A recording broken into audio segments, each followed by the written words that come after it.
shit. It's your boy Q to the Black himself, you know what I'm talking about, representing Vallejo 707, stand up, BCE Drip Squad in this motherfucker, you already know. And you tuned in to the Rapshack.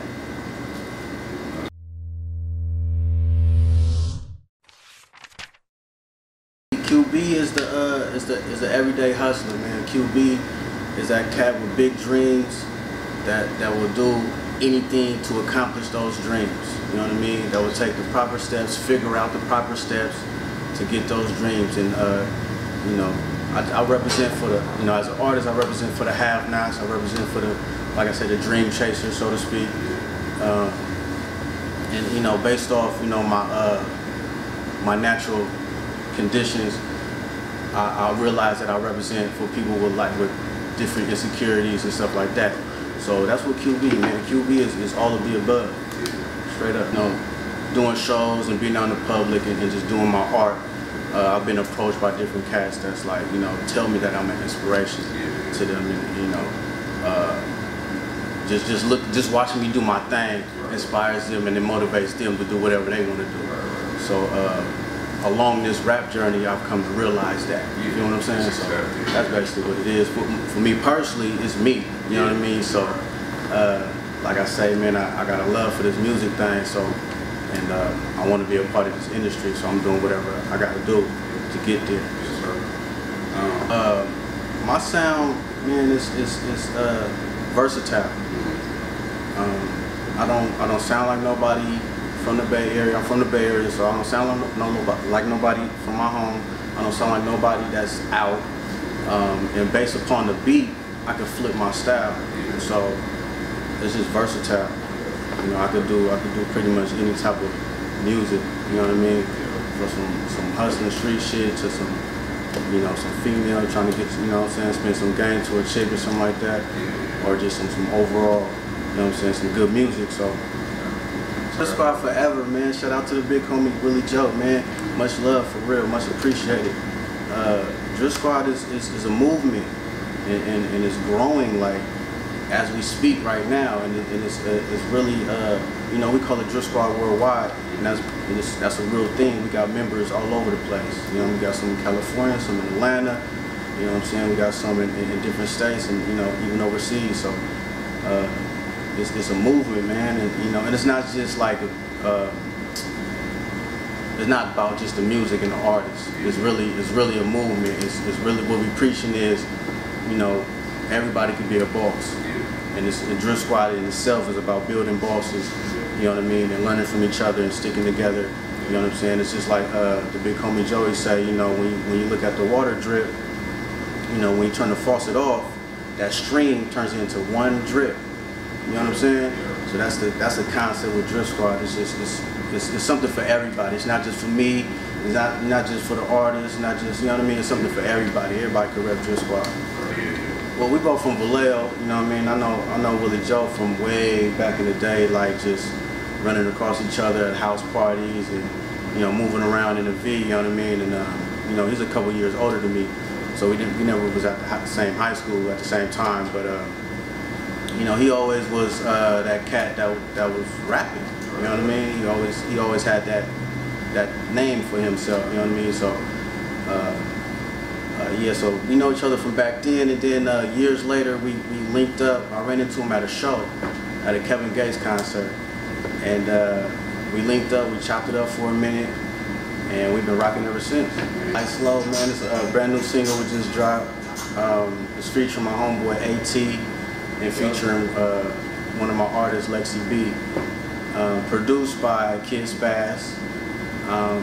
It's a joint, man. It's for the ladies. You know what I mean? It's one of them things that set the mood. You know what I mean? And I feel like it's, from a rapping standpoint of it, I feel like it's kind of missing in the game. You know what I'm saying? So it's just a little sample on what's to come and what's already out there. Just released Playboy earlier this year. It's the EP, 7 songs, 7 bangers. You know what I'm saying? And it's dope, man. Hands down. It's probably, to date, it's my favorite project I put together and put out. It's just, the production is dope. It's a concept album. I basically got the concept off a single I released last year called Got It Like That. and we released the visual, and you know what I'm saying, I had a different kind of look in it, and I seen the response I got from that, so I was like, you know what, let me turn it into something, you know what I mean? And it just so happened at that time I was just banging out songs that just fit Playboy, you know what I'm saying? So it just, sometimes the stars align, it was just meant to be. So that's where the concept Playboy came from. And like I said, I got bangers on there. I got my Drill Squad brothers on there, featured on there. YO Next Up, Willie Joe's on there. Who else?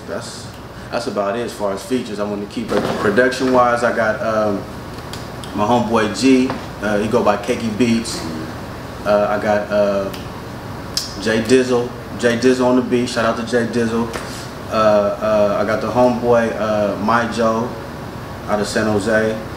Who else? Oh, I got my guy Reels, man. Shout out to Reels, bro. For real, man. He be on it down, man. Shout out to my guy Reels, man. He got a couple joints on there. Who else? Producer wise, I think that's about it. Yeah. Off the new project, I recommend is a song called That Feeling.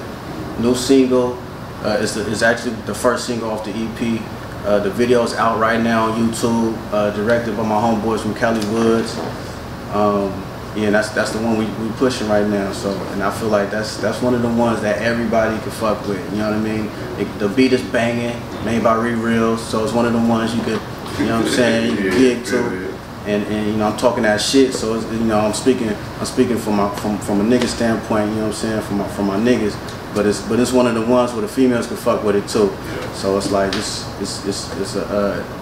for everybody. You know what I mean? Oh man, growing up, you know, being a baby boy, I grew up listening to JT the Bigger Figure, GLP, San Quinn, Missy Moore, Herm Lewis, RBL, Mac Dre, E40, Mac Mall, Delinquents. You know what I mean? Just that whole early 90s era was just like, can't nobody tell me about that era. You know, Richie Rich, like, you know, so those are like my influences growing up. And then once I got into the game more, I just, I pay attention to the OGs, you know, more so like 40, you know what I'm saying? Still moving around and stuff, Keep the Sneaks, you know, Young Miles and stuff, Too Short, still moving around. And of course, you know, I listen to a little bit of everybody too, so of course some East Coast artists as well, you know, from different regions and stuff like that. So of course, influenced. I'm gonna keep it real. What made me want to rap was the Stacking Chips CD from 3 Times Crazy. I bought that CD. I forget how old I was, but I bought that CD, and at the time I was really into 40, right? So I bought the CD, front to back, and I was like, this is raw. Like the sound, the production, what they talking about, the clarity, the lyrics, the flow, and there's 3 different casts and they all just coming with it, and it was like, whoa, I want to do this. Like, how you do this? You know what I mean? And then shortly after that, me and my homeboys, at that time, I think probably around 12, 13, somewhere around there, homeboys got together and we start like recording music on the karaoke machine. We have like a Discman, you feel me? This old school shit for y'all youngsters out there, man. You know what I'm talking about? You know what I'm saying? We have a Discman. We'll go to the store and get that's when the CDs used to have they used to sell singles, and they sell the singles with the instrumental and the acapella version on it. So we'll go get that, right? Pop it in the Discman, hit the Discman to the karaoke, play the instrumental. We record on the karaoke. You feel me? And then, you know, we'll do it again, just do our dubs and ad-libs and stuff like that. So by the end of the day, you know, one song, you know, we have like 4 different tapes with the same song on it, but the 4th tape would be the final version, you feel me? So that's how I started, and you know what I mean? From there, just kind of, the love just kind of grew from there. The #1 message is basically a motto that I live by. Was the title of my first album that I released last year. It's no risk, no results. You gotta take a risk to get a result. You know what I mean? If you want that job, you gotta risk getting up early, you know, making sure you look good, your hygiene is on point, your interview gear is on point, make sure your collar's pressed, you feel me? You know, that's a risk. If you ain't got it like that, that's a risk. You might have to borrow some money to go whatever. You know what I mean? Get your resume hit up. You know, if you know, for the block boys out there, you wanna go get that paper, that's a risk in itself. Straight up and down. I ain't gotta say too much about that. You know what I'm saying? Whatever you're doing out there in the street, that's a risk. So no risk, no results, man. But I know a lot of people say no risk, no reward, but every risk don't equal a reward.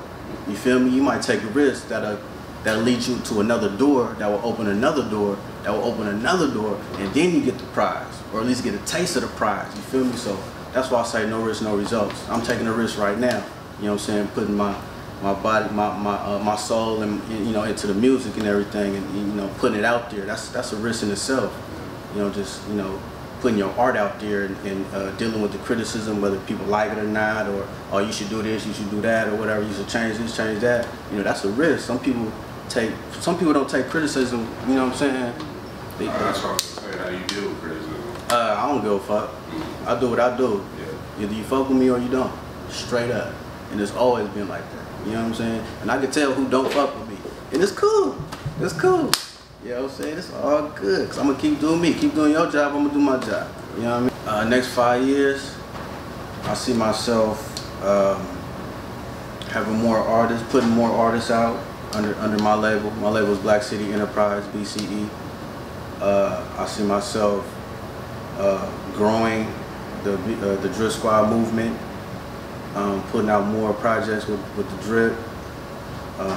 I see myself in whatever I'm affiliated with really putting a staple in the game. So that's where I see myself. Another thing that I'm doing as far as giving back to the young artists and underground artists like that, my label puts together showcases called Live and Direct. And we do these little showcase shows every so often.